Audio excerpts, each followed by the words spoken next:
Hello there. He still hasn't said it. Hello there. Hello there. Like, he says hello in this episode, in episode 3, but he doesn't actually say. I'm here, little one. Don't be afraid. You can't win, Dad. Strike me down if I'm more powerful than you can possibly imagine. Okay, cheers, Tom. Thanks, Clem. Well. You do not wish to buy death sticks from me. I don't want to sell you death sticks. I thought he's doing the rest of the quote. No. You want to go home and rethink your life. I want to go home. Let me take an awkward sip of water in between. When awkward sips of water you reach. Hello everyone, welcome to Nobel Podcast, episode 100 fuck shit. 103. 201 or 202. We've had it's been a bit of time. It's been a bit of time because we haven't recorded one in like 3-4 weeks. 21 days, 28 days, something like that. Because our last episode, so 202. Last episode 201, the Moon Knight one, we pre-recorded because I knew that the baby was coming, and like ideally we would have done a couple. Where's the baby? There it is. But yeah, he's here now. Yes. It's been a bit of a busy week. Yeah, a long week, long and busy week. So we're going to catch up on things because obviously we haven't talked about the Doctor Who stuff. No, and there's been a bit of that. We haven't talked about Top Gun Maverick. There's a bit of that. We haven't talked about... Tom Cruise hasn't died yet, don't worry. We haven't talked about Chippendale Rescue Rangers. Oh, no, because that definitely needs talking about from the way you've been hyping it, yeah. And most importantly, hello there, Obi-Wan started. Hello there, we're 3 weeks late. Because and Stranger Things, sort of. Oh, and that, yeah. But we'll, we've got a lot. And obviously the news in between. But how you been doing, me old chum? It's been a bit. Just busy. Yeah, like you say, it has been a bit. I walked in, I sort of gave baby Noah... Yeah, well, we haven't announced the name of George's baby, but yeah. No, so it's on social media. It's been long enough. It's been the longest week of my life. This has only been a week. Wink, wink. I sort of came in through the door, gave baby Noah in his... I suppose it's the window I'm breaking in. Oh, yeah, obviously. Hello there. This is not the baby you're looking for. If it had not been the baby, I thought, shit, we hit to the wind. If I don't like the cut of your nappies, this shit's gonna hit the wind. Literally, because I'll throw it. You best believe I'm going as Mando and Grogu on Halloween. I'm dressing. Did you hear about next Halloween in April? Because no, I mean, shock horror. That's a twist. Star Wars celebrations happened as well. Apart from Obi-Wan, but then there was news about next year's. Yes, I was going to say to you. So, by the way, it's a pop culture podcast. Yeah. I'm George. That's Connor. We do ramble on a bit. And out of sync. We're kind of still working on a format, but one day we'll get there. Somehow. Yeah, Star Wars celebrations in London next year. So April we going? 7th to the 10th. Oh, absolutely. Yeah. Absolutely, mate. Listen to this. That's an audio shaking of hands. We've just agreed to go because I would love to go Star Wars celebrate just because all the stuff that was happening was like, oh, that's cool. Because you had Ian McDiarmid, you had Hayden Christensen, Ewan McGregor, you had what's her name? Ashley. What's her face? Who plays the Ahsoka? Yeah, oh shit! I say Ashley Tisdale, but that's Soaring. The High School Musical crossover. We had is it Alex Winters, who plays Darth Maul in Clone Wars? Sam Witwer. Sam Witwer. Yeah. Sam. Because he actually did his Kenobi. But I like Hayden's thing of like, well, because we're hours away. Because it was literally the day before Kenobi. And it was like, in a matter of hours, like, we're going to see the shows or anything, Hayden, you want to say to the fans? And he's like, this is where the fun begins. And everyone loses their fucking mind because Hayden Christensen is the best. And I won't hear you say that he's a wooden actor because fuck you. Look, amazing. Listen, the only reason he got hate in the first place is because sand is coarse, it's rough, and it gets everywhere. And he made that point clear back in 2005 before social media, damn it. Have you seen on the Lad Bible page, they do the strongly agree, disagree? Yeah. Have you seen the Ewan McGregor, Hayden Christensen? That's so good. Like Darth Vader's like the best villain, and they both just like strongly agree. It was like, well, obviously. And Ashley Eckstein. Yes. Eckstein. Who? Why wasn't she playing Ahsoka?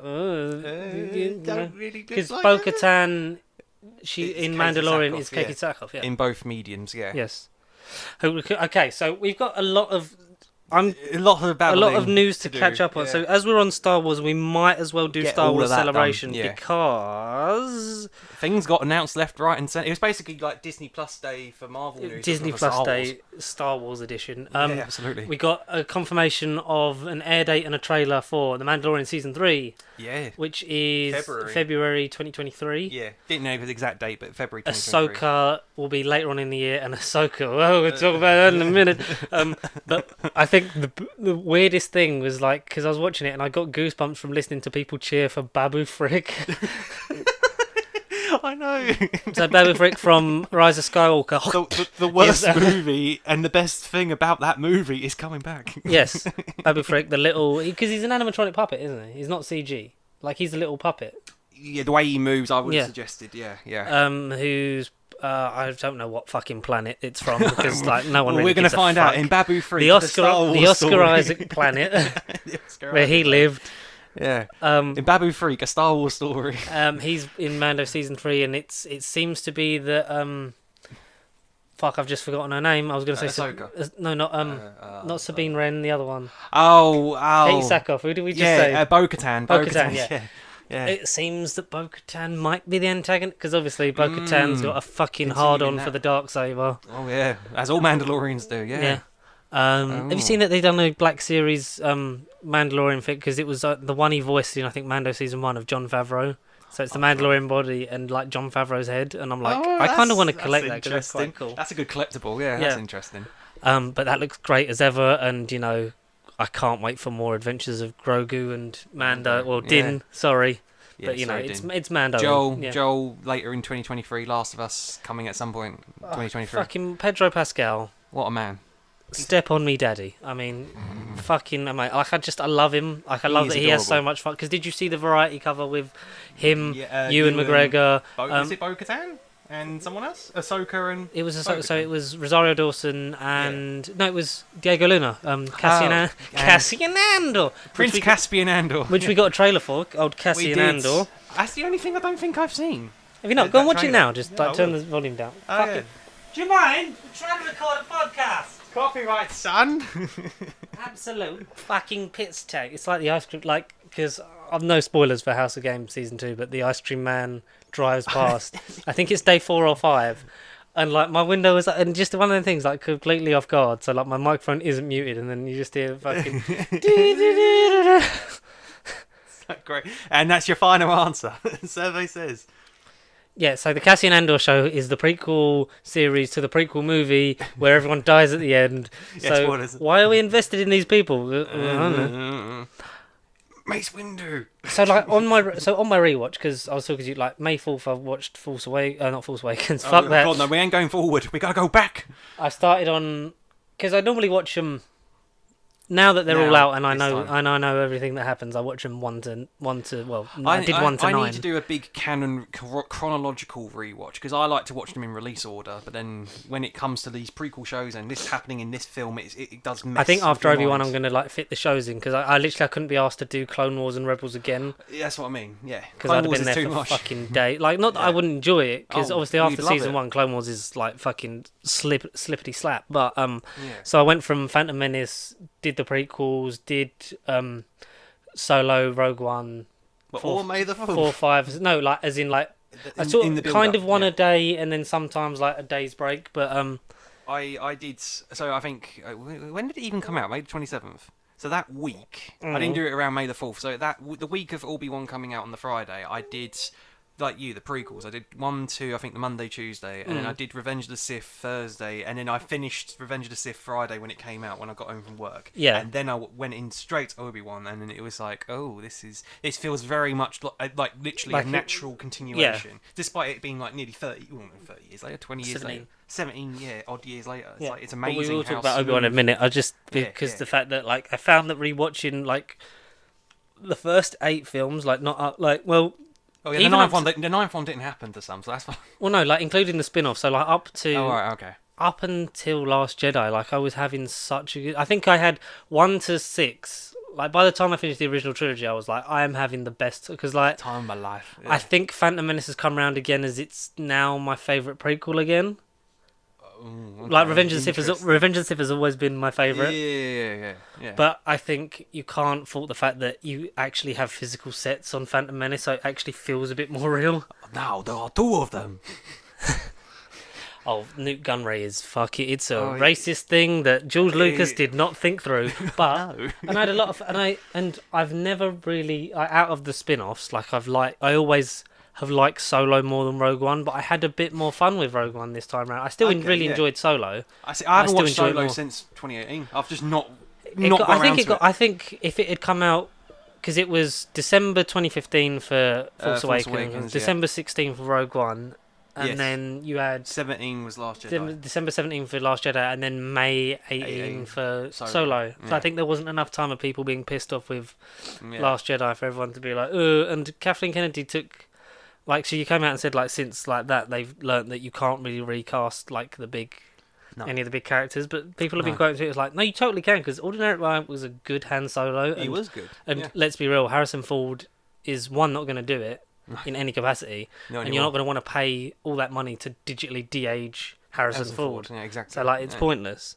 Yeah. But I'm still up for a Solo too, or him to show up in as at the moment the Lando show's still happening, but there's still no definitive release date.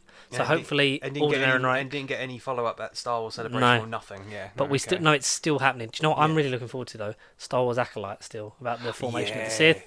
We got Skeleton Crew announced, the John Watts show.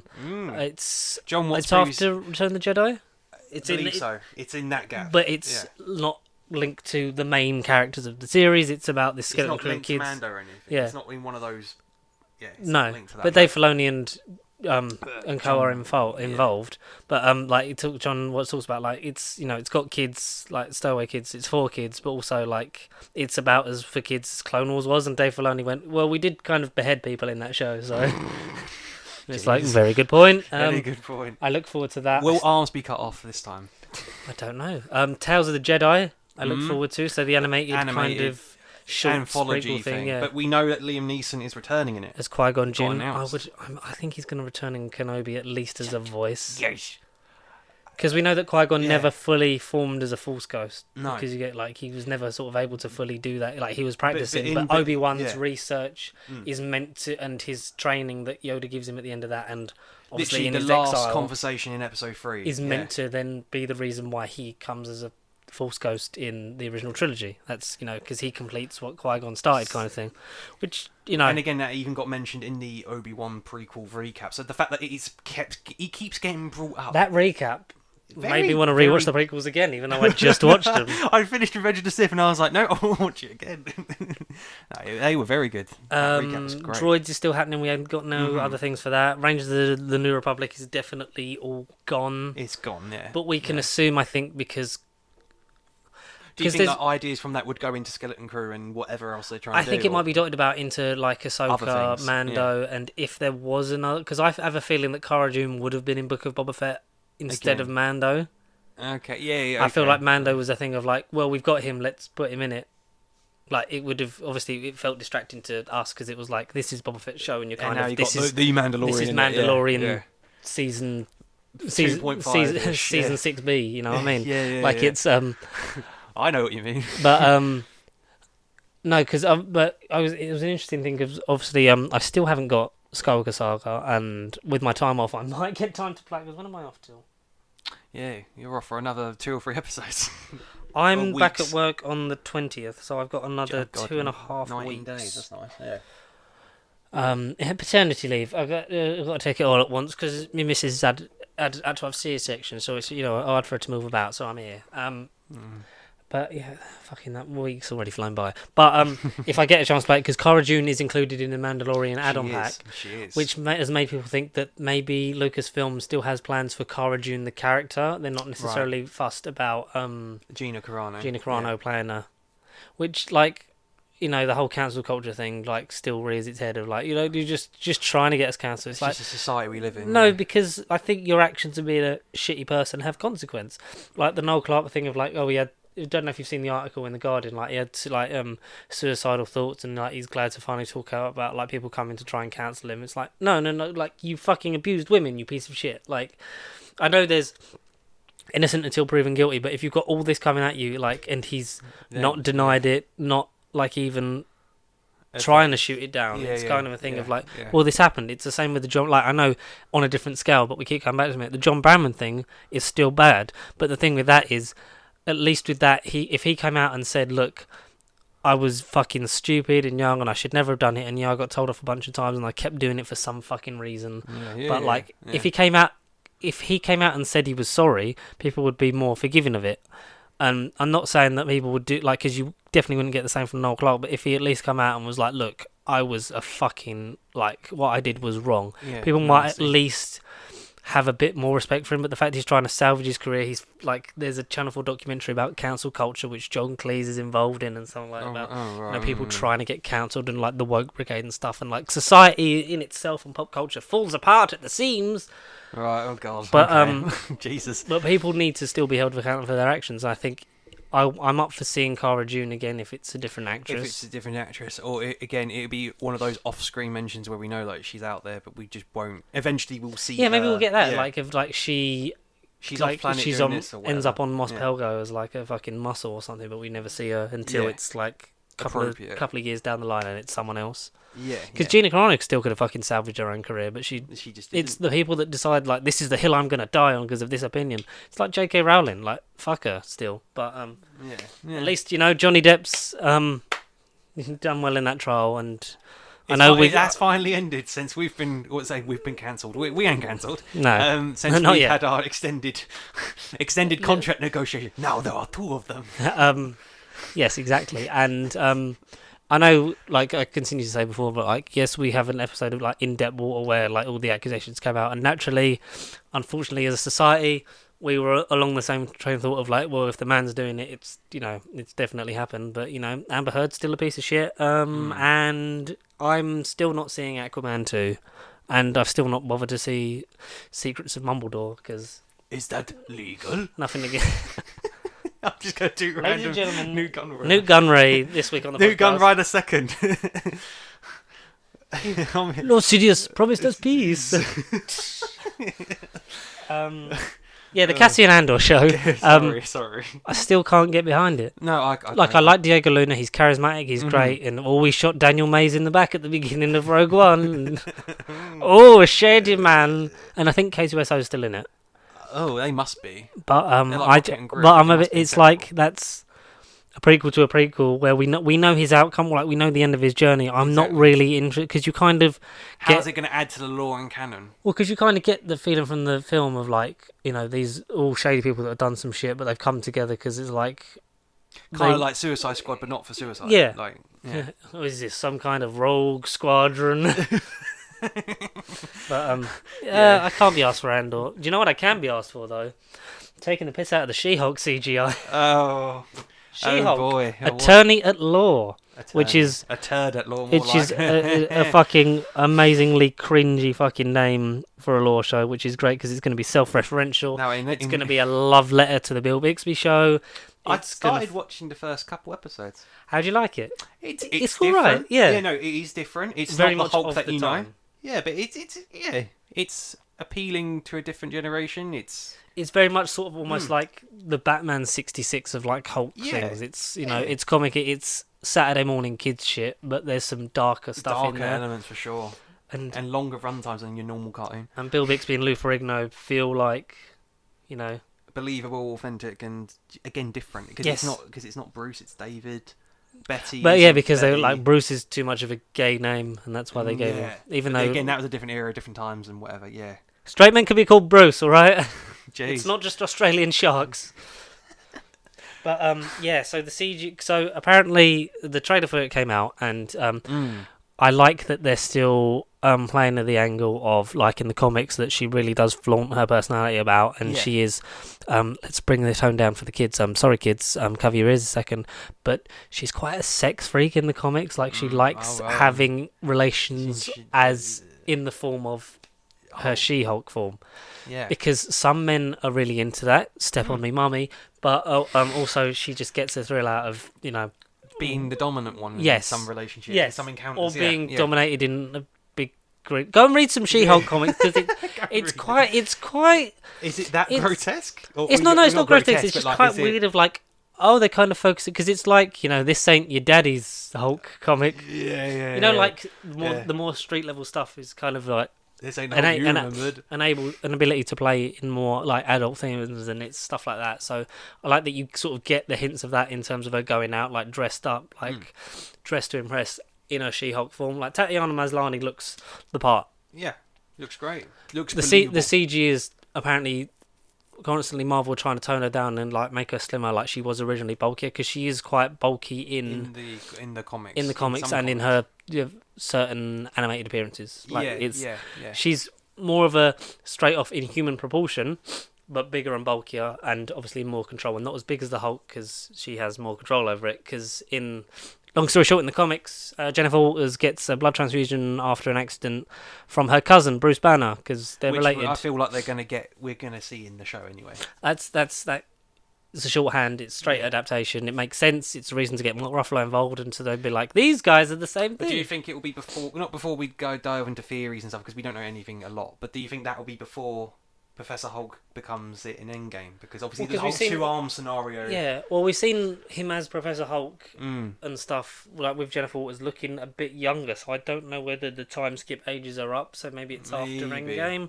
But we've also seen the Hulk with two working arms, even though it's like his arm's never going to heal, but also in terms of it's the same in comics, like everything is canon until the canon needs to be changed by the next writer. Exactly. So, yeah. Which is confusing for us because we know that he's gone back to... Bruce. If it's set after Shang-Chi, then maybe it's... Because, Colossus would... in terms of just a nerdy comics chat for a second. Colossus would stay in his metal form if he'd, been badly injured. Okay. So, it was almost like a kind of cocoon effect. Like, he wouldn't be able to transform back from metal into human. Oh, right, okay. Like, he'd stay in the metal state after, being... It sort of would accelerate his healing process. So, maybe, he's Hulk down... But... And that Hulk, then it allows the Hulk to heal or something like that, and then he comes back, and maybe it's he needs some kind of Hulk physiotherapy or kind of thing. But maybe that's how you get him being Hulk with two arms and not having to deal with the time skips. Because it definitely takes place after the majority of it take place after the blip. The original take place during / slightly before. I don't know. But it's just a question that us analysts and nerds and what about this, what about that? Oh, he's got one arm here, one arm there. He's Bruce, and now he's the Hulk. What's going on? It's just questions we all want to know, and we won't know until the episodes come out. August 17th, I think, is the release for it. I know it's after Miss Marvel, which is out in 2 weeks. Miss Marvel. June the 12th? 8th. That's next. Wait, we're the 2nd today. Tomorrow is the boys. Boys, is that tomorrow? It's the 3rd. Friday. I'm confused with Friday. days. It's Wednesday. Sorry, for reference, it's Wednesday the 1st of June today. So Friday will be the boys. And then the 8th is Miss Marvel. I'm certain. So next Wednesday's Miss Marvel. I mean, that's gone very quick. Huh. Miss Marvel's next week then. Okay. Wow. I mean, I'm up for it. I don't know about you, but I kind of feel there's a bit of a TV burnout. I kind of feel like I can maybe have there's been a long enough break between Moon Knight. Have you watched the Assembled on it yet? I'm halfway through it. It's very good. Very good. Yeah, very interesting. Good. I just like Oscar Isaac talking about I've been to the desert for Star Wars and Dune, and I got to come back for this. This was my natural home. Yeah. Oscar Isaac's a fucking charismatic guy, and he's gorgeous, and he's funny, and the way he talks about doing the Stephen accent around his house with his kids, it's God, Oscar Isaac. My dad loves that voice. Yeah, my son just kind of fell in love with Stephen Grant, and I was like, "Fuck you!" He doesn't actually say that. But I feel there's been a big enough gap between Moon Knight. Mm-hmm. I've not seen Doctor Strange again since I think I went a week and a half. It was the night that you went into labour. I think it was a Tuesday that you messaged me and said, "Oh, you're going into hospital for the baby." I went to see Doctor Strange that night. Oh, so about a week and a half. Yeah. Oh no, it would have been about 2 weeks ago. 2 weeks ago yesterday. Something like that. Yeah. So I did see it that night, but again, that's been 2 weeks. Yeah, and it's kind of out of my head. Like you say, it's kind of out of my system now. Yeah.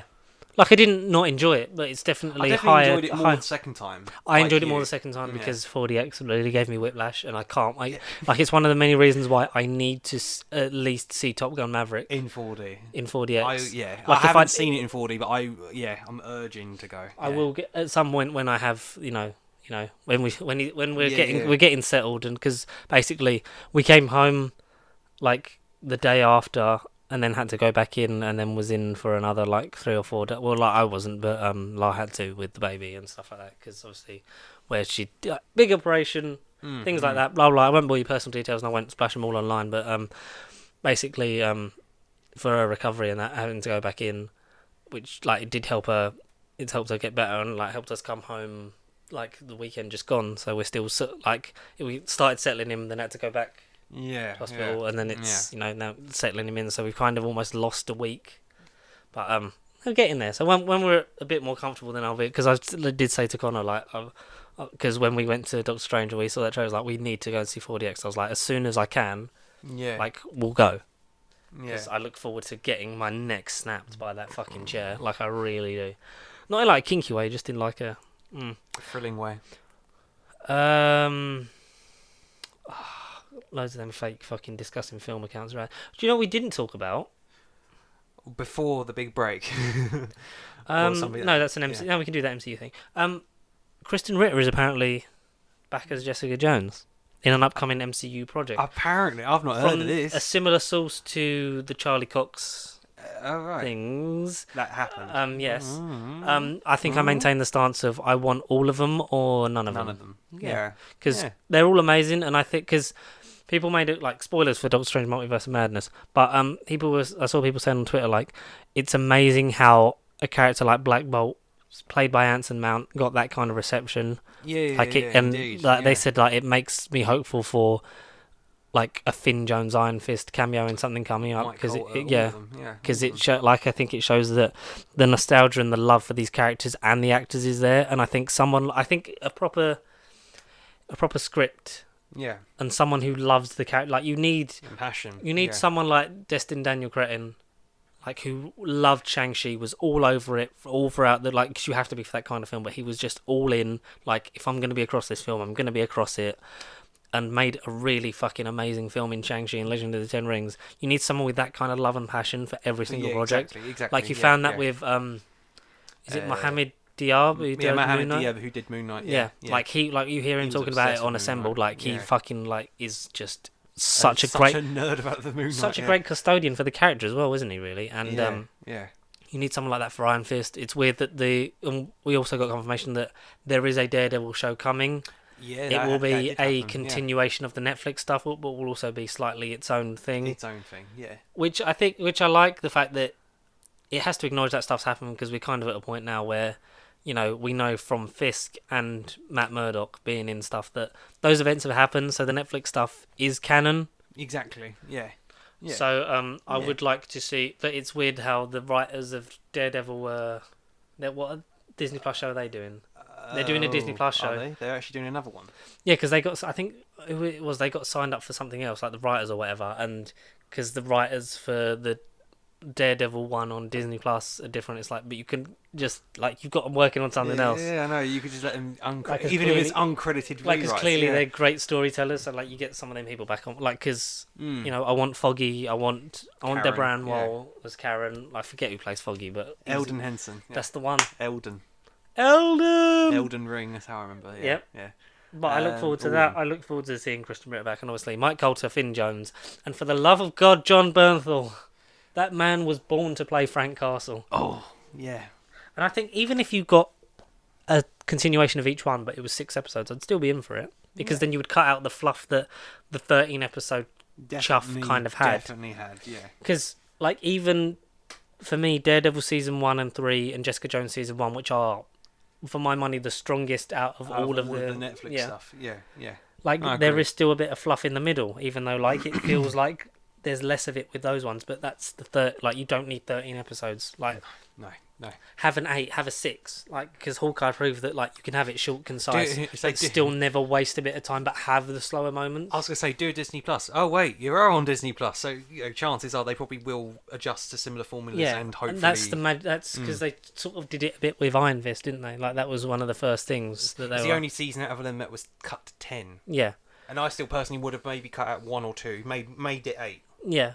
But 10 was still better. And I think Disney Plus learned from that with the shows, and it's, they're either 8 episodes, 9 episodes. I think She-Hulk's going to be 10 or 6 episodes. But they're all. She-Hulk got cut for 1, so it's 9. We've got 9 for She-Hulk. I hate either have 8 or 10. Like, what the fuck? Odd numbers, they suck. Odd numbers suck. As we've proved with What If and WandaVision, it's like you can see, like, less so with WandaVision, but like you can see there's an episode missing. Yeah. Like, there's some stuff left out hanging, but yes, more of the MCU Netflix stuff. But going back to She-Hulk news, we know you do it because I've got to scroll through loads of pictures of the baby Phase to 4, get to the next thing. argue Doctor Strange.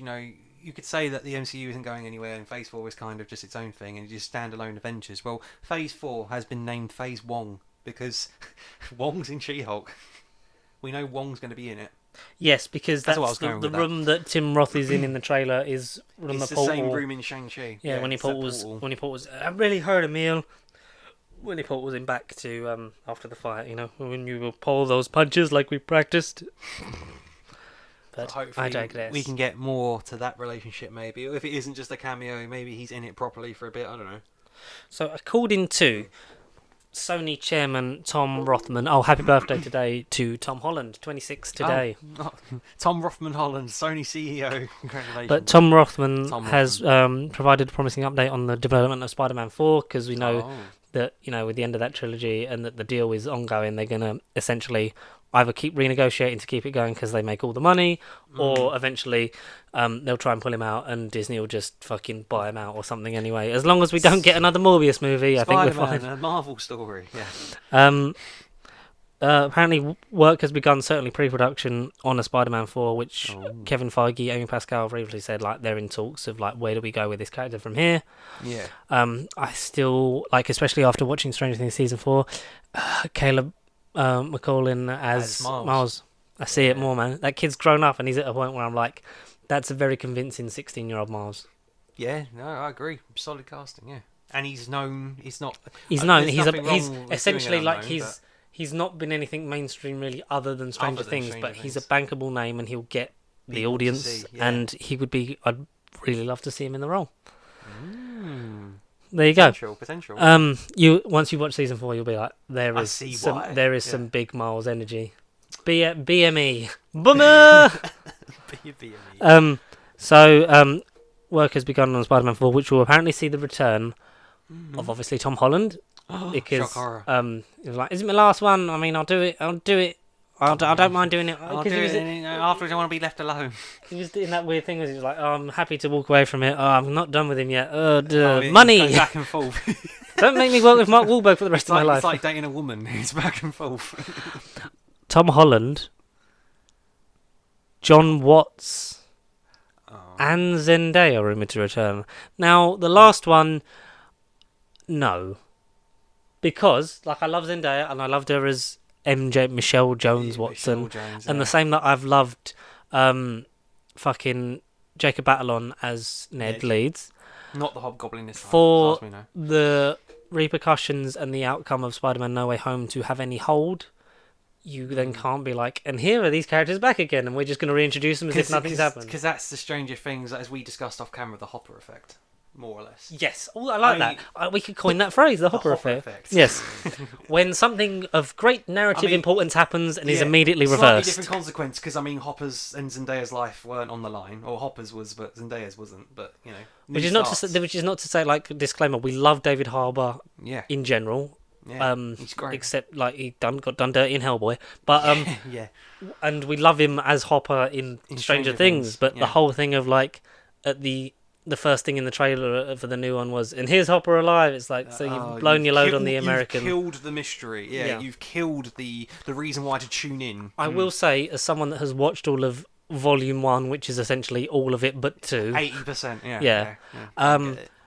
when you see how he gets out of that situation, because it flashes back to that, and it's essentially the footage of like him about to be disintegrated, and then it cuts to I think it must have been stuff they shot on the end of season 3, because obviously we had a teaser quite early on, and they were filming season 4 for a while ago, and obviously COVID, then they pushed it back to this summer. Yeah. Which is weird to say that we're in that, but because it was going to be back end of last year. Is there awkward shots of you where you can see that he filmed it, say early 2020, and then you look at it now and it's like 2022? The direct resolution to him is not like... Oh, not necessarily with Hopper, but across the board. Can you tell that Millie Bobby Brown looks 2020, and then all of a sudden it's like, oh, now she's older? No, I think that there's some weird CGI because they obviously do flashbacks, but some of them are other film stuff from her, like pre-season 1. Right, okay. And there's some bits where, like, that is Millie Bobby Brown with a really weird CGI head, because they obviously had to de-age her because she was 13, 14 in because it's been... Yeah, it has been... 2016. Yeah, so they would have filmed it 2015, so about 7-ish years ago. Yeah. And they're all older now, so... Naturally, yeah. There's a great series on TikTok of, like, the actors' ages and then what their characters are meant to be, and obviously like Joe Keery's like 30, and it's like in season 4 he's meant to be 19, but it works because he's got a really young, youthful face, and it's nice to just see Joe Keery and stuff again. But yeah, the Hopper effect. Don't do something and then immediately fucking undo it and bring it back. Yeah. What was that for? What was we liking that to? MJ. Yeah, sorry. MJ. Zendaya. So we came back around again, and I'm surprised that like John Watts, I welcome it in terms of. This guy gets Spider-Man and he gets the character, and him and Tom Holland obviously have a great rapport together. I just feel like, obviously, we're not getting his Fantastic Four movie, which I really wanted to see. I wanted to see him without the constraints of studio intervention. Exactly, the Sony scenario, yeah. So that would have been great. But also, maybe you can give the next trilogy to someone else.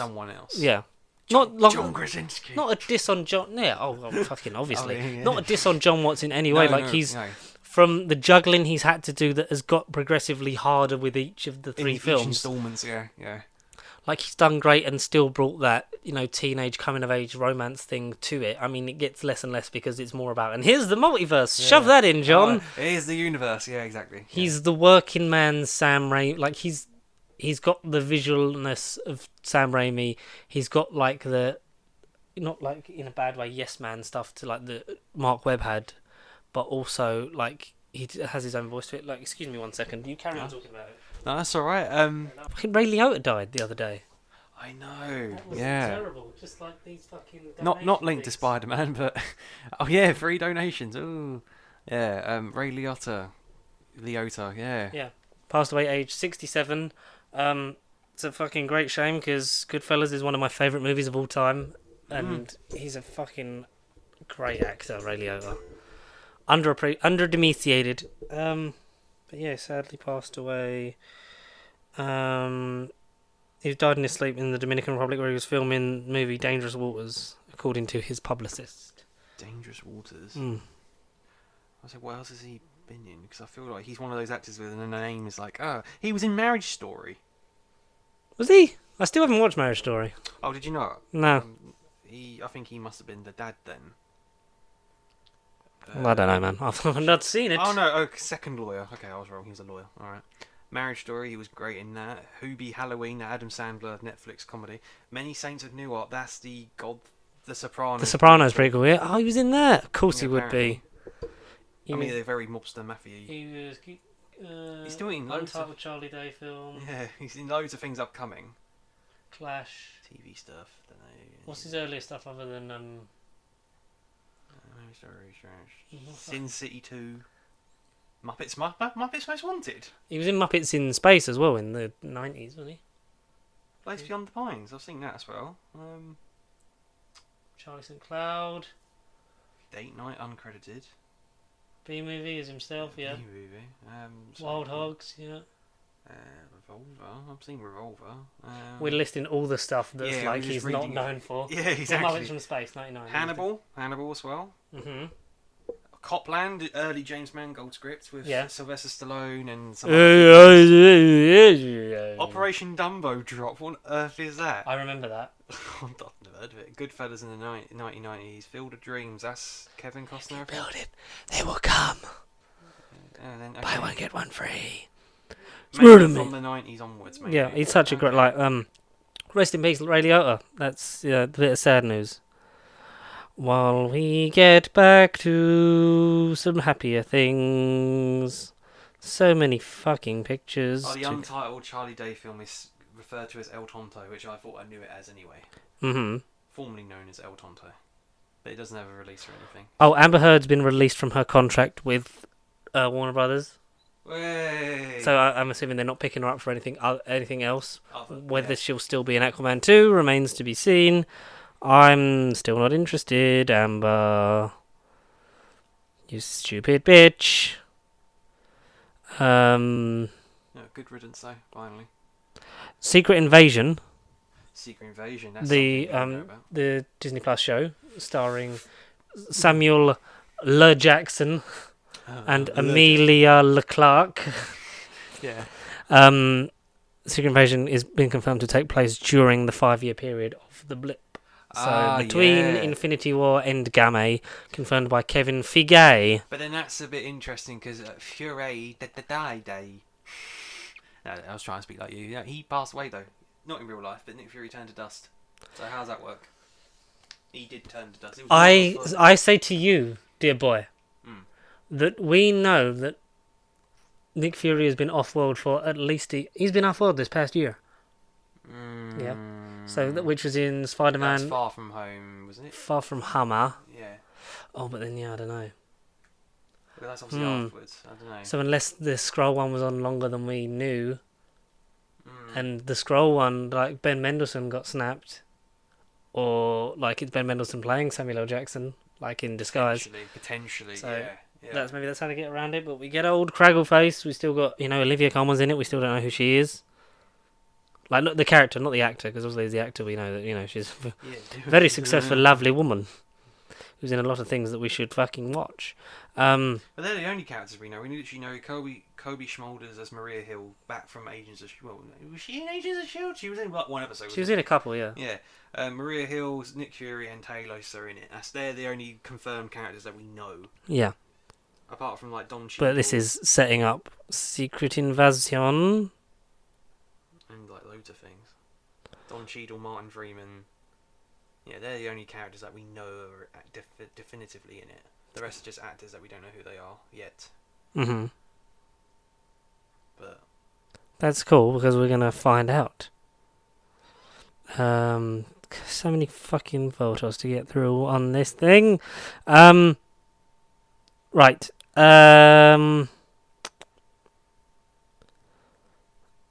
Hayden Christensen has obviously been rumoured to be appearing in Ahsoka, has been asked in various press junkets about the Ahsoka show, to which he's sort of gone, I can't really say.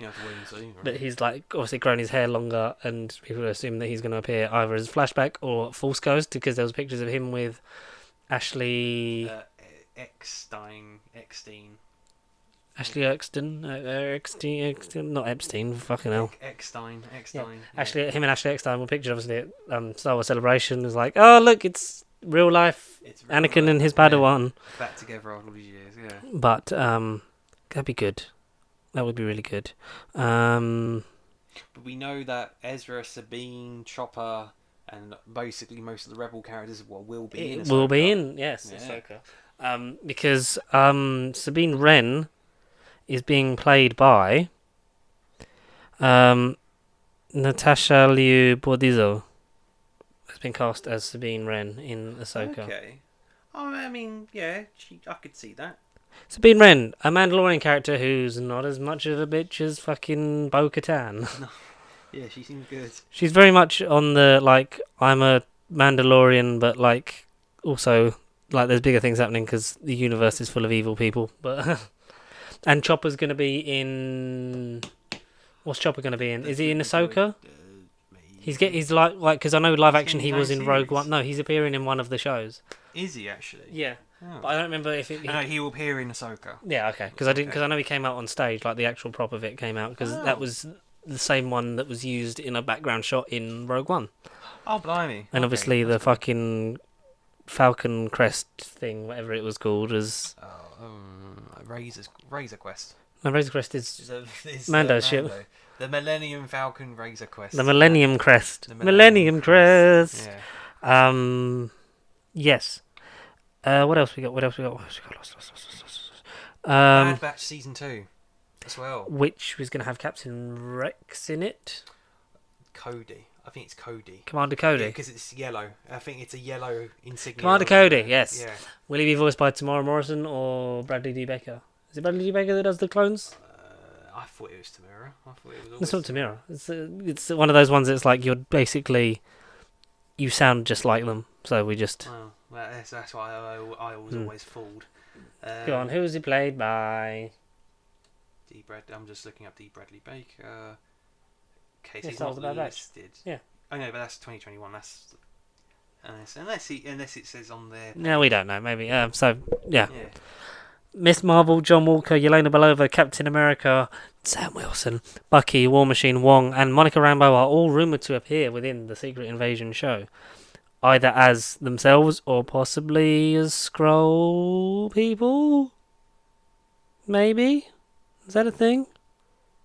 What's that? I was reading about Cody. So, Sorry. like, US Agent, Captain America, Bucky, Miss Marvel, Monica Rambeau, all that, like, appear. Wong, Yelena Belova, rumoured to be in Secret Invasion. Oh, blimey, really? Yes, That's either, like, names. cameos possibly as Skrulls, maybe as themselves. Maybe. Which it's good. Okay. August 17th for She-Hulk. Yeah. August 17th, okay. Mm-hmm.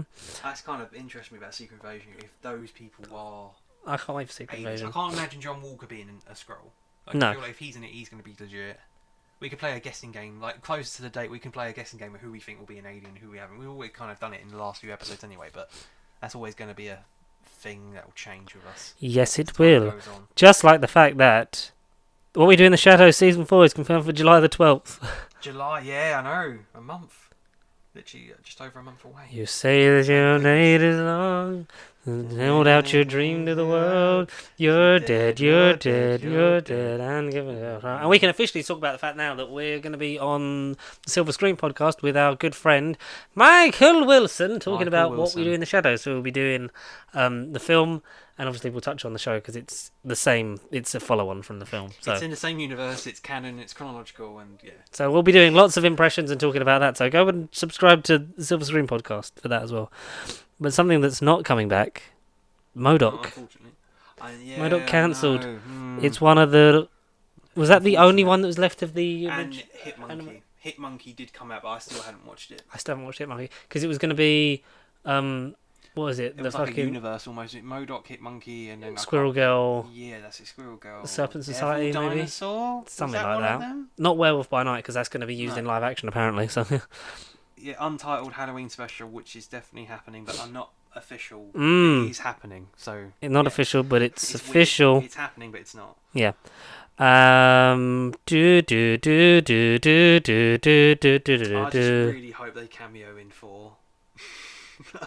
Just get the actors in it, not as them, not as the vampires. Imagine the vampires just up on Olympus and go, "Oh fuck, the fuck am I doing here?" This fucking ape body. We got the first look at the Echo show with a official set photo with Alaqua Cox reprising the role of Echo.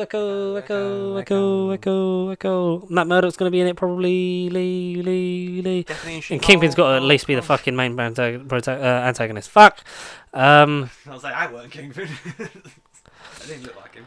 Moon Knight's producers have joined the Fantastic Four movie. Like, if this is old stuff, we're also catching up on a lot of old news that we screenshot and we tell each other. Yeah. So this is. I go, oh, I'm pretending to be the audience. Moon Knight head writer Jeremy Slater revealed that series executive producers Grant Curtis and Nick Pepin have been listed to work on the Fantastic Four movie.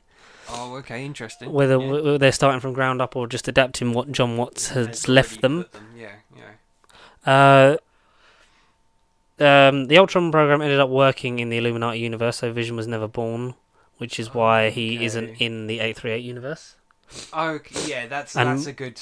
And most likely married someone else in that reality, so that's why Vision's not in that one. But where the fuck is he for the rest of the film? God damn Where it! the fuck is Paul Bettany's forehead? Forehead, red. Red head, forehead. Which is really blue in WandaVision. Dubba dee dubba die. Yeah, because of the doing it in black and white. Yeah. But also, because Spock was going to be red in Star Trek? in OG Star Trek series, but because obviously it was black and white, he would show up as looking like he was black. So then they just didn't colour Leonard Nimoy in, and they just Oh, I didn't know that. This is the thing. Some of this knowledge just pops from my mind. It just happens to be there. Yeah. A Scarlet Witch solo movie is still actively looking to be developed. Yeah. Because if she's dead. But did you see the energy burst when the thing came down? And are they really going to kill off one of their biggest stars at the moment in terms of the cinematic universe? Oh, okay. And plus, you can never have too much Elizabeth Olsen because she wants to do House of M and utter the line "Mutants no more." Say that line, yeah. And we want her to say it. Kill everyone, Scarlet. Witch. Murder them all. Fucking kill them. Scarlet bitch. Oh. Yeah, Benedict Wong in She-Hulk, you talked about that. It's Wong's world and we're living in it. Phase Wong. Yeah, Phase Wong. I'm seeing if...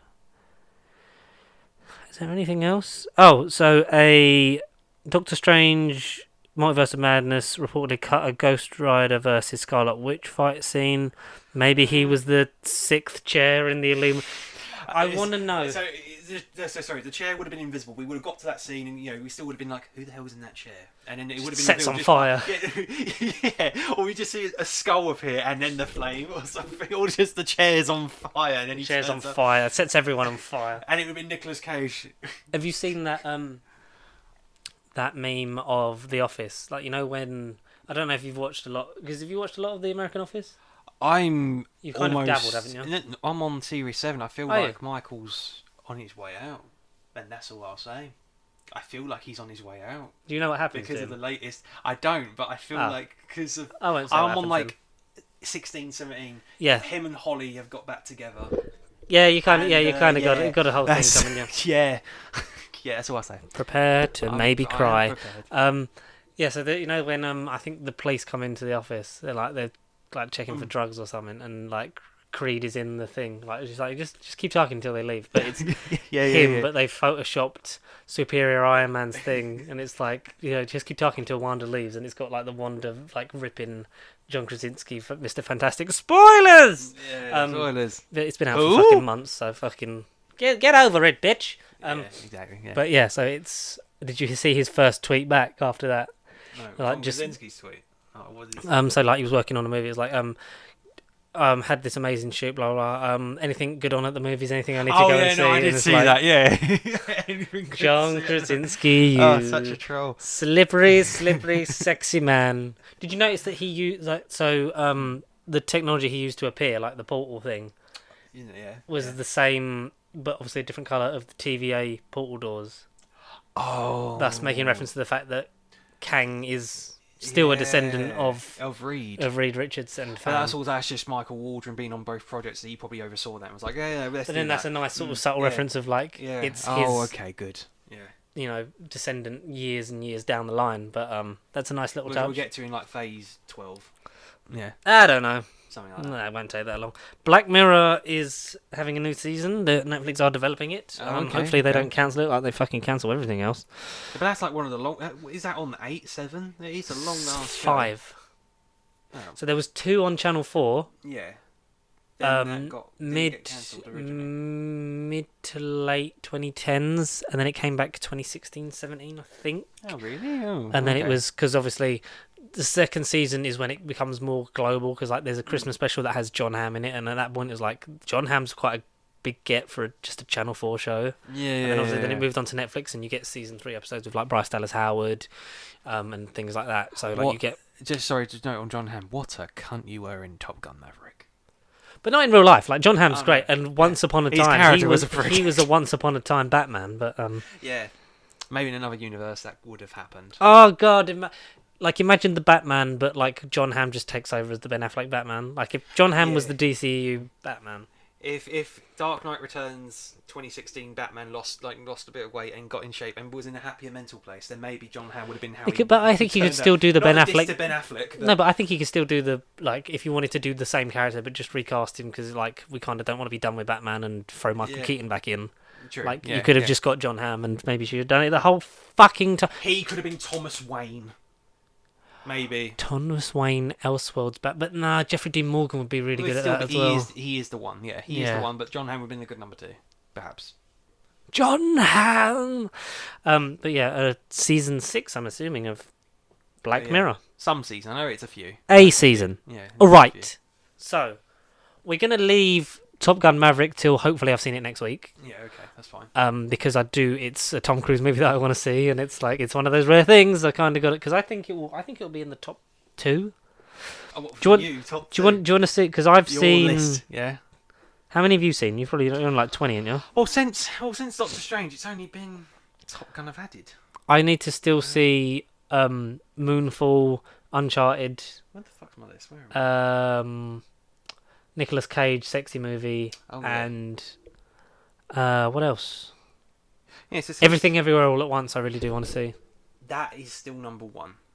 At the moment, come December. So at the moment, that's mine. Oh, you numbered them. I've literally just wrote them all. Because you know what I do? I do them, and then like sometimes if I see them again or they come out, like for home media. So should I say the list or not? No, I mean you can say I think at the moment Rescue Rangers. I think it's just because I was so surprised how much I enjoyed it. No, so. I'm genuinely quite surprised. I'm only 20 minutes into it. But I mean, it's safe to say this isn't really a spoiler. But Ice Age Adventures of Buckwild is a piece of shit. So have you watched it yet? No, still not. I think watch it. Things on Disney Plus I need to watch. I think watch it just because we got a trailer for the Pinocchio live action remake. Yeah, I didn't the first teaser trailer. Yeah. Essentially doing the Disney thing of let's just remake the movie again, but Tom Hanks as Geppetto, and he is Mr. Disney, and he's so much intrinsically linked with my childhood. I think I'm just because I love the Jungle Book one because it's different enough from the original one to still be a reason to see it. Because if you're doing make for make, shot for shot, Beauty and the Beast, you could just watch Beauty and the Beast on DVD or Disney Plus. You don't have to go out and see it or buy it. Yeah, exactly. Yeah, true. Yeah. I haven't watched I still haven't watched Dumbo yet. I enjoyed parts of Aladdin. It was just like the big overhang of let's try and make Will Smith like Robin Williams, but he'd not. You can't do it the same way. No. What else? Lion King was fine. Yeah. Cruella, it wasn't a remake of a story we've seen before. It was a prequel thing, so I did kind of really enjoy it, and it was standalone. It was Emma Stone actually being like, "This is really quite good." In a way. It was interesting, Cruella. Yeah. But Pinocchio gets released, I think, Disney Plus. Summer, I think. September. But then Disney Plus. Yeah. But I think it's it should get a limited theatrical run because. But then Guillermo del Toro's got a Netflix one coming out December. Netflix. I mean, just let him make the Haunted Mansion for fuck's sake. That's all he wants to make. I look forward to it. So I'm gonna see it, and it's one of those ones because Pinocchio is one of those ones that makes sense to do. It's one of the older. I'm not stereotyping generationalism here, but it's one of the oldest ones. Isn't it if I was to number them, bearing in mind I don't know. They are numbered on the DVDs. I think it's number 5 or 4. Encanto was the 60th. Oh, okay. So it's definitely, I think, within the top, the first 10, I think. Because the first one was Snow White. That was 37. 37, yes. Very good. See, I somehow know things about Disney. I don't watch them. Oh, God, if I'm going to guess the other 4. Snow White. I would say, Cinderella, Sleeping Beauty. I want to know. Go on, you do the things. I'm curious. But I do really enjoy Pinocchio, because Peter Pan's an early one as well. But I look forward to this Pinocchio thing. I'm kind of excited. It's got Luke Evans in it, as I'm assuming the evil circus ringleader that turns Pinocchio into a donkey. We're going to get I think there's some different stuff in there, but you're going to get essentially beat for beat the same story again, but it's charismatic Tom Hanks, so why the fuck not? That's going to be on the list. Oh no, I really hope it is. But Chippendale Rescue Rangers, there's no shame in saying that. I know I've only seen 10 at the moment. I have had a bit of a busy couple of months, but it's in my top 5 at the moment. I don't blame you. I probably will be in the top 10. I think if it goes in the way I want it to go, it'll be better than a lot of 2022 movies I've seen. I think in terms of where it is, It has potential. Because like Turning Red, I enjoyed. Adam Project was good. Bubble was good, but it's just Morbius and Buck Wild are the only ones that are like bad. But Morbius I enjoyed more because it was like, this is fucking stupid. We were wrong about Pinocchio.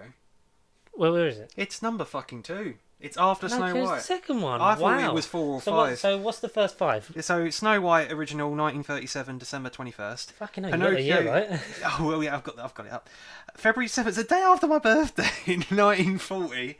So 3 years, 2.5 years after that.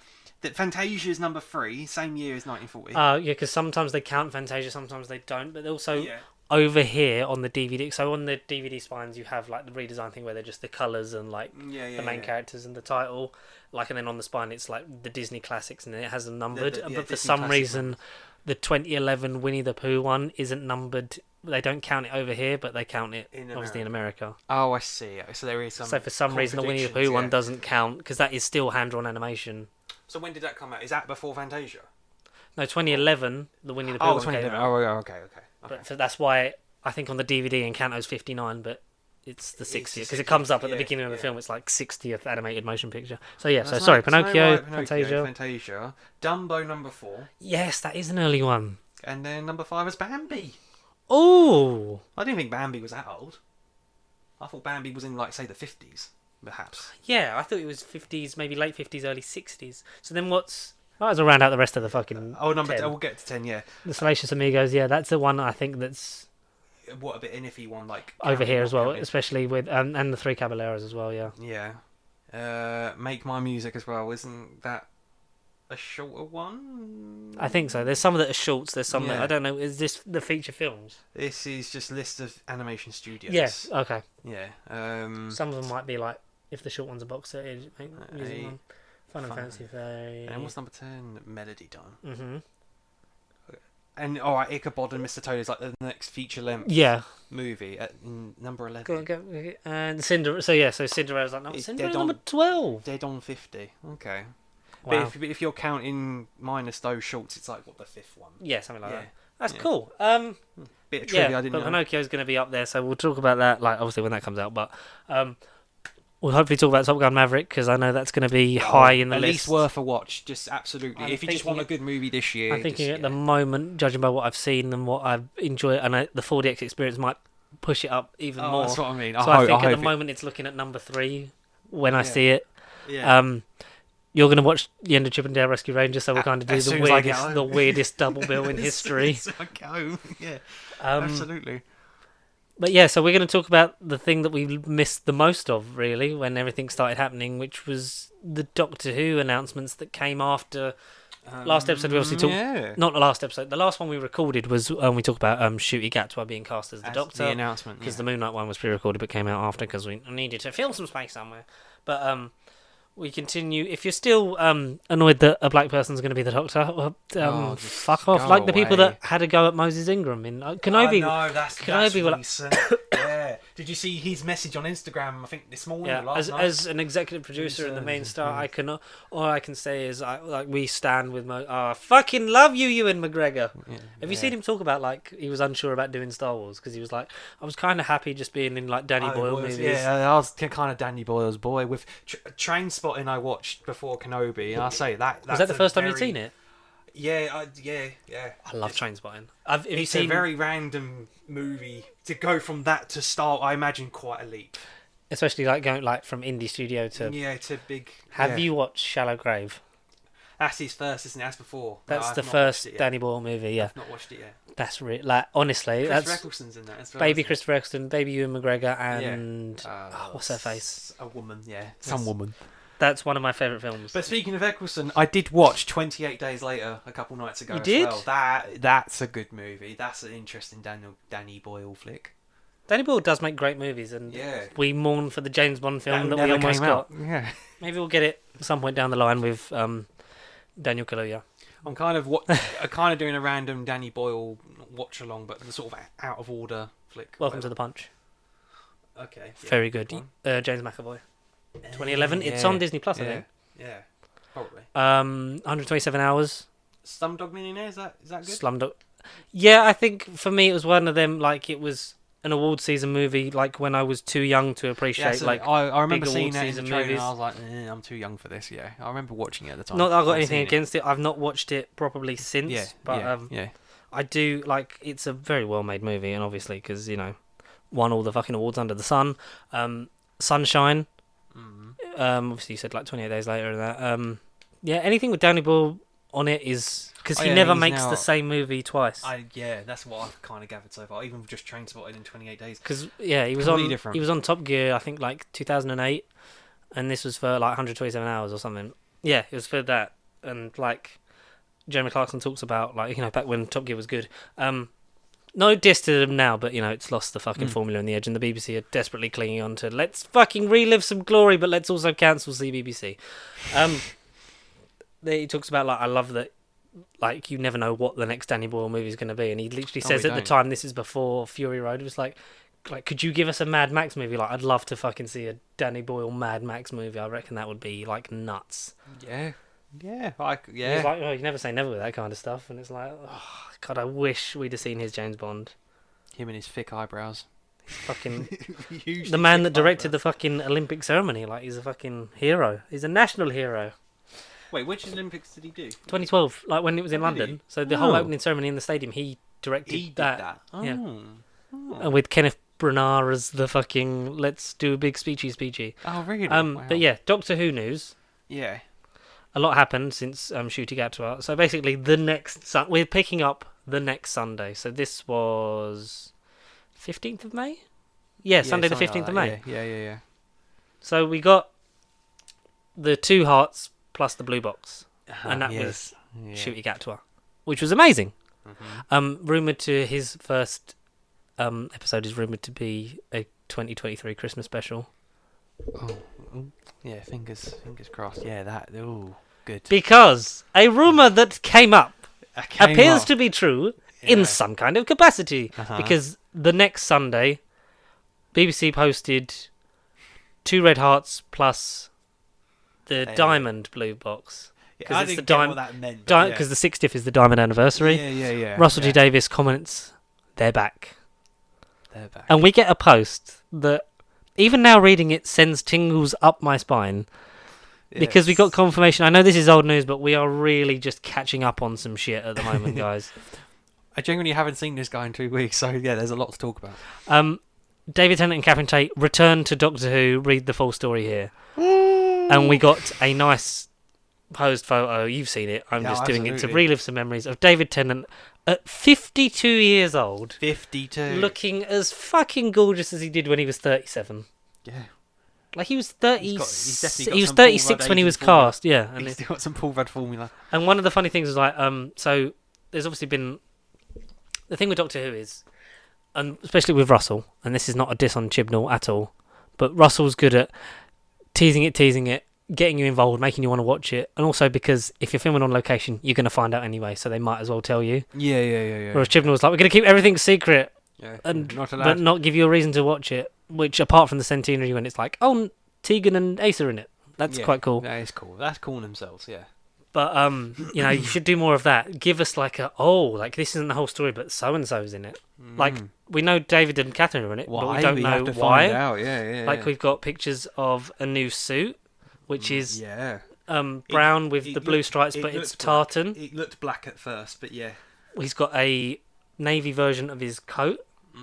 Yeah. And he's got a more silvery tie, and obviously like the pictures of him actually with his hair done properly, which everyone's like, at least it's done better than the 50th, like they've actually done his hair again. Because there's a funny tweet of like, because people on location, obviously in Cardiff, like they do predominantly, and it still will be, because I know the Bad Wolf is based in Cardiff, Manchester and LA, but like, Russell brought Doctor Who to BBC Wales to get Cardiff on the map and to create more jobs in Cardiff, and fucking done that amazingly. BBC Wales is still going to be involved in some capacity.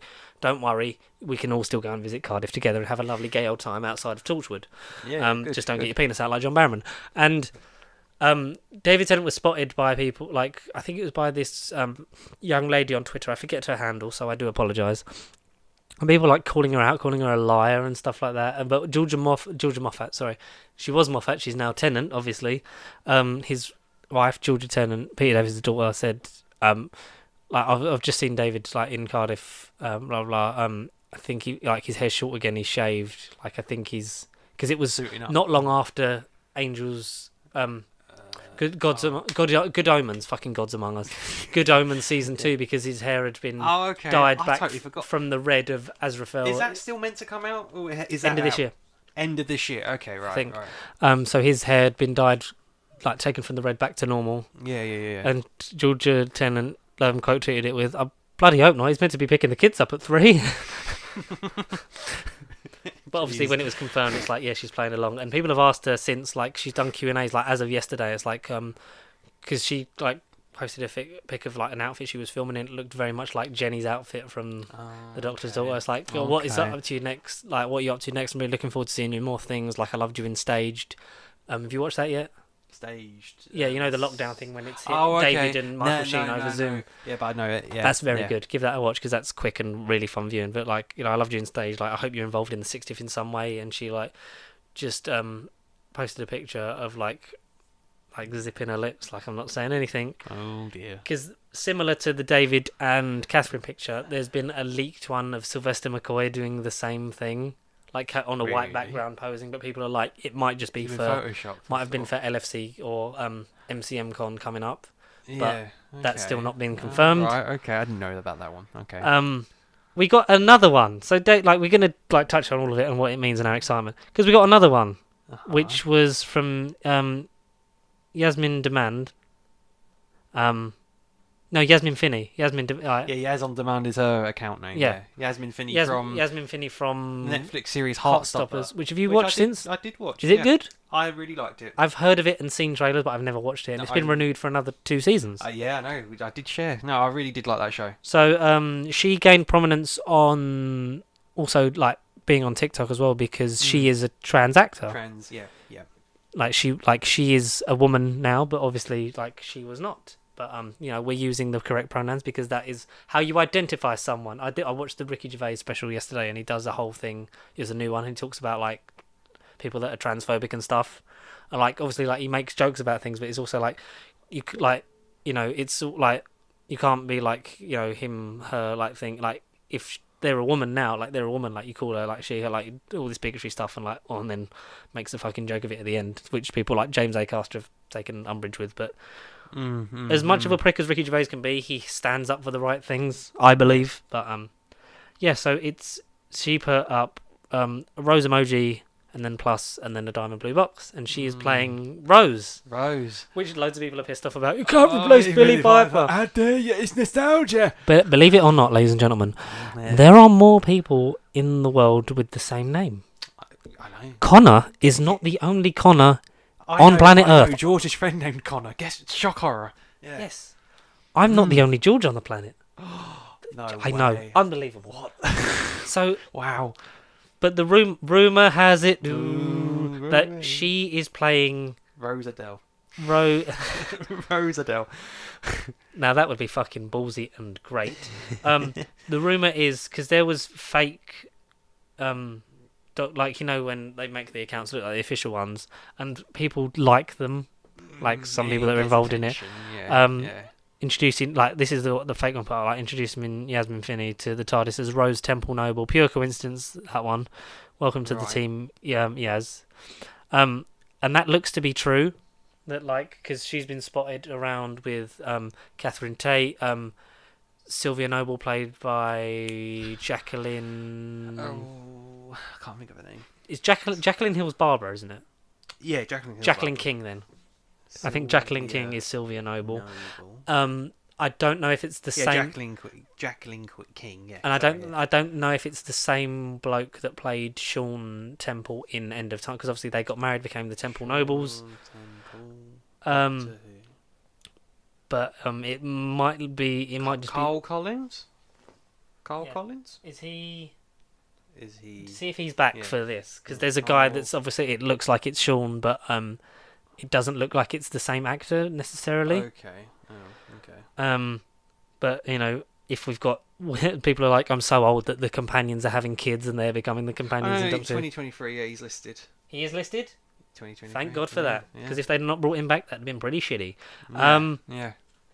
So in terms of representation, like, yes, like if she's just involved in the 60th, like that's great. But I'd love to see Yaz and Shooty. Like if that's the TARDIS team, like you can't get much more representation than that. Yeah. Here's a like, well, obviously, like we said before, but like this has been like reiterated before. Like Shooty plays a homosexual character in Sex Education. He's never come out publicly and declared like that's his sexuality. Like he could be, very well be, and that's good and that's important. But we're not just going to assume like you played a gay man, you're definitely gay. Like he could like be asexual, bisexual, like anything. Like he could fucking be anything. Like he's an amazing young man, and I cannot wait to see him in this. He brings some energy back into the role. With Yasmin Finney, like a trans actress who, like, she's, as far as I know, you can confirm this, is amazing in Heartstoppers. Yeah, not the main character, but the scenes that she's in are really powerful. But it doesn't delve into the transgender background. Like she is just kind of playing a more. I assume it's not to do with her character. It's obviously just her personal background. But like it's different to Elliot Page transitioning, and now his character is their character. Sorry, their pronouns are they and them. I forget. We're learning still. We're learning. Yeah. But in Umbrella Academy, their character is will be transitioning as well. Because what was the name of Elliot's character before in Umbrella Academy? Because they were kind of non-binary, weren't they? Ellen Page. When they were Ellen Page, the character that they played, because that's their pronouns now. We have to use them that way. Connor's we're out of practice. Victor Hargreaves. Was that always their name? It's the only name that's come up. Because I know they posted, Elliot posted a picture saying, well, like, meet Victor. Victor Hargreaves, the White Violin / Umbrella number 7. I don't know. Maybe that's... Oh, the character's known as Vanya. Okay. But was always, as far as I remember, they were quite non-binary anyway. Yeah. So... Yeah. The character is known as Vanya, using she / her pronouns until he comes out as a transgender man in the 3rd season, corresponding with Paige's own transition. Yes. Okay. That's good. That's good that they're doing that, because that's representation. But to have those two as the main TARDIS team is amazing. Should we delve into set photos and that? The fact that we've seen Bernard Cribbins back in a wheelchair. Yeah, Wilfred. Which, like, a lot of people said, like, I hate spoilers, but fuck me, I love Bernard Cribbins. So. Yeah, absolutely. Yeah. Iconic. And should we talk about the director? Yeah, who is the director? Do you know who the director is? I know, I've gone a blank. I'm discovering it with you guys. In terms of returns, who is it? This might be the one I'm most excited for. Oh, okay, that speaks volumes. Do you want to guess? No. No, I don't. Director, mainly of the Peter Capaldi era, Rachel Talalay. Oh no, I did know this. Yeah, okay. Yeah.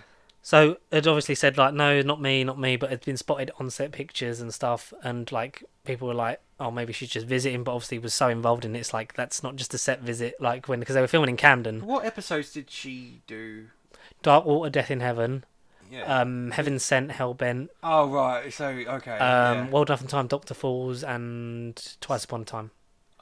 Okay, yeah, the way they're shot and everything. Yeah, she is one of the greatest directors with a visual eye in terms of New definitely. Who. Yeah, I think I'd put her, for me, in terms of if you're going to do all-time best Doctor Who modern directors. Ranked, yeah. She'd be up there with like Euros Lyn, Toby Haynes, who did 5 back-to-back stellar fucking episodes with Pandora Opens, Big Bang, A Christmas Carol, and Impossible Astronaut, Day of the Moon, that all look magnificent. Magnificent. Yeah. Okay. Graham Harper still makes them look good. James Strong. Doctor Who directors, I'm a bit shit on, but yeah, I'll discover. I mainly knew them from Confidential. That's when you would see them being interviewed, and especially like the Russell and Smith era. And Rachel Talalay was one that stood out because obviously female director, and she was just fucking great and worked so well with the visual style for Peter Capaldi's Doctor. Obviously, her work with him has led to, because she visited Matt Lucas in Cardiff. Okay, yeah. If Nardo's in it, I'm fucking up for that. I mean, that would be brilliant. Yeah. But also, a couple of days before that, had a visit from PC himself, with his hair grown back and nice and white. Oh, as the thinker. The thinker in this one, Clara. But obviously it's like not me, but obviously it had been because she liked the fake tweet about Yasmin Finney. Okay. So everyone's like, Rachel, you kind of got to look for the verification. Yeah. But yeah. So she's at the moment we know she's directing the first special. What looks to be, it looks to be true. There's rumors and that on Reddit and things like that. But 3 specials in the anniversary year. Mm-hmm. Also might be Christmas this year because there was some of the stuff they're putting up Christmas lights and decorations and presents, and a lot of people said, why would you film a 2023 Christmas special now? Yeah, true. You film a it's 20 very because also people were saying, does their back mean the Christmas specials are back? Oh. So like the rumor before was David Tennant would lead the specials leading up to Series 14 and then Shooty, which we kind of thought in terms of like the most universal appeal in terms of audience, David Tennant makes the most sense. Yeah, I do think it does. Don't sleep on Matt Smith or Peter Capaldi or Jodie Whittaker, because I think, you know, when she does come back, we're all going to be really fucking happy for it. She then obviously posted like Rachel Talalay was like, oh yeah, you got me, but obviously like NDAs, I still can't say anything. Like, it's a joy to be back and be part of it. You're gonna fucking love it. And I think the fact that that's a Moffat era thing, but we're getting a Rachel Talalay directed episode with Russell writing it.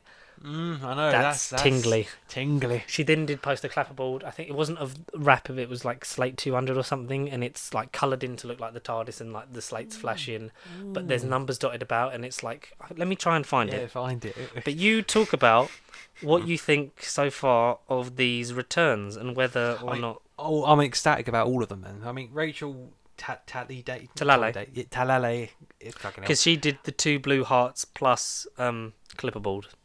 Oh, right, okay, so she's definitely when she got caught out. Yeah. So her aside, her episodes are phenomenal. The way they're shot and directed are just, you know, stellar, and they definitely do stand out amongst the modern era. Didn't know about that one in particular yet. I did sort of read it and didn't think too much of it again, because Doctor Who directors I'm not exactly the brightest spark on, but I just know Moffat and Davis did episodes, and I'm like, they're the ones I remember. And Mark Gatiss, a couple of them. What was I saying? And then David Tennant and fucking Catherine Tate back. I mean, hooray! It's a bit of an odd one considering they're doing Big Finish stuff as it is, like working for Big Finish doing box sets, and they've come back. So it's not like, oh my god, they haven't done the role for like 20 odd years. But to actually see them on screen will be something. Yeah. So there's the slate. So it's Slate 200. Okay, yeah. So you've got Doctor Who, you've got loads of numbers dotted about. It says who ? Who is it ? And the numbers that you've got dotted around on the clapperboard are. I think you've got all of them, but like the prominent ones I can see, like 10's there, obviously. 10. Slate 200. So you've got 6, 2, 14, 7, 9. That's not going to happen. Like, Eccleston's... There's no way Eccleston's going to come back. No. 5, 13, 12, 11, 1, 4, 8. So that's pretty much all the Doctors? Basically, yeah. But, like, the prominent ones that because obviously you've drawn to the ones down here. Like, you've got, 11's got a question mark, 1's got a question mark. Like, there was a thing where they posted about number 1 before, and apparently David Bradley has been rumoured to be involved in some way, but that's still not been confirmed, because we've had a couple of Sundays without announcements. Yeah. But Russell did fuck with us by posting on Sunday, so he posted that Sunday, normally the day, I'm gonna fucking rock your world, guys, and on the background was the first Doctor Who annual with William Hartnell and everyone, and people then did that and then drew to the one, and then she posted that. Pearl Mackie commented yes. Oh, good, okay. Oh, Pearl Mackie's birthday was the other day. Let's have her in it. So there's a thing of the. Will any of the returning companions be back? Not just new, but classics. So Matt Lucas, that was the 15th. Please. And then, the 17th, then she's confirmed to direct. So that's... And then, obviously, on the 9th of April, Mr. PC. If you could... If I could, yeah. What could I do? I think I think she directed for Sherlock Series 4 as well. Because that was 2017. You want me to search her up? No, so you talk about... your excitement. How do you feel? How do I feel? I feel like the show's back. Or will be back. It never really went away. No. It's personal preference and the way it's run, and the BBC but... not really knowing what to do with it. No, but it feels like they are now finally going to take an effort and like rejuvenate the show after much needed term of absence. Doctor Who's not been absent, surely no. It just I don't know. It just feels like this could turn the show around again, and it actually just bring general discussion back into what you doing this weekend? I'm staying to watch Doctor Who. Because the amount of people over the last few years, especially the amount of people who are say, "Do you watch Doctor Who?" Like, no, I don't want to watch that rubbish. Oh, it was good when David Tennant was around. They basically say it was good, but it was good up until a certain point or whatever. Mm-hmm. And to be fair, like, I was in that crowd for the longest time as well. But until meeting George and him nagging me at freaking place we used to work, and then he sort of convinced me to go back and rediscover what I missed.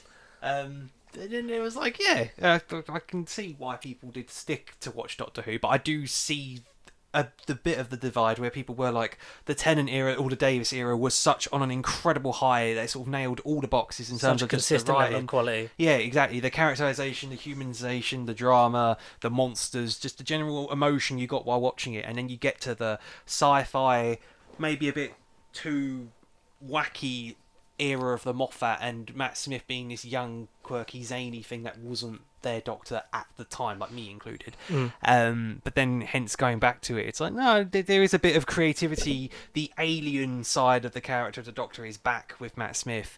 The quirky weirdisms and the show got weird. It got bold and it got big with series 6. Hit its highest highs with like that, big. and then yeah, the drop off started because but it got an international audience. Yeah, after that, it got an international audience.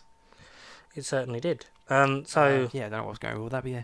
Rachel Talalay, obviously, she did one scene in Deep Breath and then all the ones we said. She's directed a few episodes of The Flash. Okay. Fastlane, The Present, Fury Rogue, Calls and Excess, Masquerade. 2 episodes of Legends of Tomorrow. Okay. 2 episodes of Supergirl.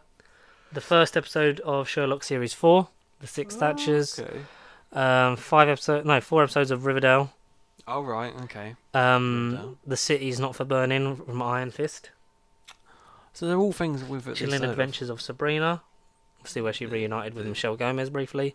Doom Patrol, American Gods, and Superman and Lois. So she is a bit of an active director then. She's done quite a lot then. Okay. And she did probably one of the... She did a couple of the... She did Freddy's Dead: The Final Nightmare and Nightmare on Elm Street 4, The Dream Master. Oh. And she directed The Borrowers. The Borrowers. 97, tiny people like Jim Broadbent, tiny people. Yeah, P. Green. Okay. Yeah. So. She's done a few bits then. Are there more announcements on the horizon? Probably. Stay tuned next week to find out. But yeah. If it's just like, I don't want it to just be David Tennant. Like I get, because the rumor is she degenerates back into David, and like what was it? There was basically a leak. Yeah. But some of these are fucking real, some of these are fake as balls.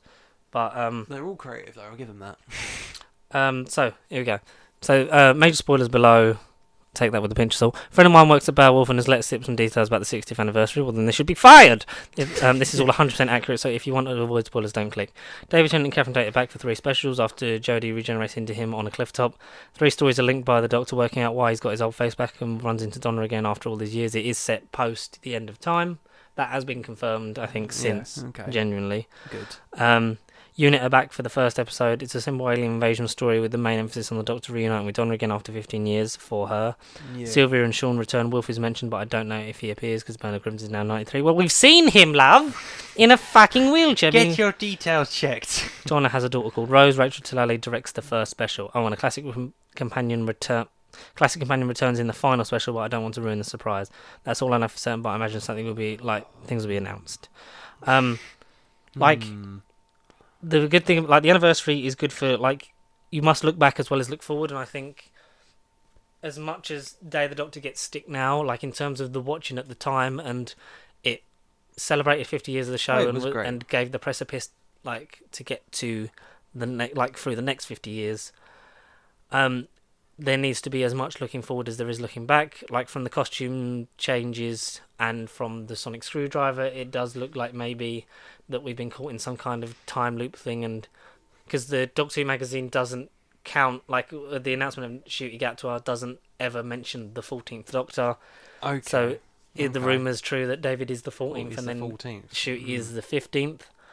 I don't think so, because even if like you're still going to count the 14th Doctor as Ncuti, because like, you know. Yeah. Actor-wise. John Hurt's the War Doctor. We've skipped around the numbers before. Like technically, exactly. Yeah. David Tennant is 2 Doctors in one, and one of these years they'll do a BBC Plus if Disney ever buy them out, and they'll do a season 6B mystery Doctor series before John Pertwee or some shit. There'll be like an anthology series. You know, I'd love an anthology series of Paul McGann. Yeah. Like I don't like series, if there is a classic Doctor returning, cool. Like I'm up for that. Like the one that makes the most sense probably is Peter Davison, because he doesn't look too disbelievably older than he is. No, like I know that McCoy returned for the trailer, and so is like Colin Baker for the trailers for their box sets and that, which we finally get this month. We finally get season 22. I know, finally we got a date. But yeah, classic involvement. Paul McGann, because he's youthful, 60 years old and still gorgeous. Yeah. I'd love to see Capaldi return, especially under one of his favourite directors to work with, and one of the greatest writers in the show's history. I'd love more returns and surprises, but I don't want to be overstuffed with, and this is happening, and this is happening. Oh my god! But I think Russell's going to get it right in terms of if there's a loose arc of like a trilogy, and then it's like, and then here's what the show is now. Because there was also on the clapperboard there was a different logo for Doctor Who, like it was a different logo, and everyone was like, "Oh fuck!" Oh shit! Matthew Purchase, who I regularly get my updates from on Twitter, like he's shit on the ball. He's shit hot on like the release dates for like steelbooks and DVDs and other media things for Doctor Who. Yeah. Literally was like, I hope this doesn't affect the collection, but it's like they've committed to doing 26 seasons with the Jodie logo. Yeah. So they're kind of they're going to use that. They're not going to, but because also like the John Pertwee logo was used throughout all the grey DVDs, and then for like adapted to be used in the Doctor Who movie, television movie in '96. So I think they'll commit to that for the merchandising, but obviously like you know, there could be a new, like that does happen, new logo, new TARDIS, new everything. So I'm excited about Doctor Who, man. Like I'm glad we're finally talking about not changes, but like change. Good, it seems returns, my dear, and it seems not a moment too soon. What do you guys think of the recent Doctor Who, or recent in terms of a couple of weeks ago? Yeah. If anything else happens, we're back on top of it now, so we can talk about it in depth. Obviously, we will talk about Kenobi episodes 1 to probably 4 by next week, because we didn't know that they were out on Wednesday. They tend to do. They premiere on the Friday, and then they do sneakily go, "It's out in 3 days. Go and check it." Yeah, but I literally was like, because they moved it from Wednesday, like being 1 episode on the Wednesday to like, 2 episodes on the Friday. Why didn't they just keep 1 episode on the Friday then? And yeah, exactly. Or they wanted to get like skip through that, and then it's like, and Anakin's in it. Yeah, in case you didn't believe us, Hayden Christensen's here. Yeah. So we'll talk about that. Yeah. I will try and see Top Gun Maverick before then. Yeah. Connor will definitely have seen Rescue Rangers by then. Oh yeah. Thanks very much, everyone. We're really gonna now. Life finds a way. Life finds a way. Oh, because that's out soon, isn't it? Yep. We'll have to do a Jurassic World 3 episode. weeks-ish. Something like that. Yeah. We'll have to do a Jurassic World episode. That'll be the next cinema release for sure. Yeah. Yeah. So I feel like I apologise a lot, but like this is a pretty big change in my life. Oh yeah. I know it's constantly like as soon as we get going, then we make a change, and then we sort of we keep stalling. Yeah, stop, start, and we've stalled for a bit. We are gonna both collectively, you know, we're gonna be able to put more into it now. Like we're at a point now where I think we can just sort of kick on through the 4th anniversary and beyond. Yeah. Gets like I know, like you say, streaming's coming. The watch-alongs will be back at some point, as and when we can do that, and the technology and the time really now. The time, yeah. And more things we will kick on. Like I know I keep saying it, but little by little we do get there. So thank you very much for watching and listening and joining us once again as we are back to our regular scheduled programming. I've been George. He's been Connor. Yeah. Chip and Dale back together. Rescue Rangers. If you want to get in contact with us throughout the week, you can follow us at Pay2Cheap across Facebook, Twitter, and Instagram. But if you want to send us an electronic mail letter, do it in send it to Nerd Bible Content. I don't know what that is. I've just been told to say it. Nerd Bible Content at the gmail.com. come.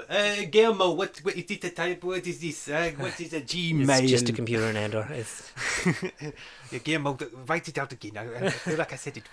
nerdbiblecontact@gmail.com. Please don't forget to like, comment, subscribe, and share if you have not done so already. And all that remains is that we will see you the same time Yeah. next week, definitely. Yeah. Goodbye. Auf Wiedersehen.